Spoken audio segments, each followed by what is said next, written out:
L'Associazione Diabetici Basso Piave ha organizzato la Giornata Mondiale del Diabete per domenica 10 novembre a San Nona di Piave, dalle ore 8 alle ore 17, ritrovo davanti al comune dove si svolgeranno gratuitamente la misurazione della glicemia, la pressione arteriosa, l'indice di massa corporea per tutti. Inoltre, nel pomeriggio alle ore 16, presso il Centro Culturale Leonardo da Vinci, la diabetologa, la dottoressa Carmela Vinci, parlerà sul tema la prevenzione del diabete. Inoltre ricordo che a tutti i partecipanti sarà consegnata una cartolina indirizzata all'assessore competente. Io al diabete non gliela do vinta, e tu?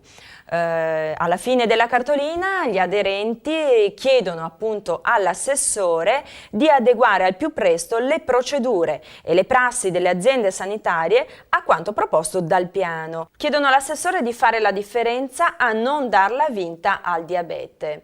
E questa era l'ultima notizia per oggi. Ricordo a tutti l'appuntamento con Cronache Venete alla prossima settimana. Grazie per l'attenzione e buona continuazione di programma.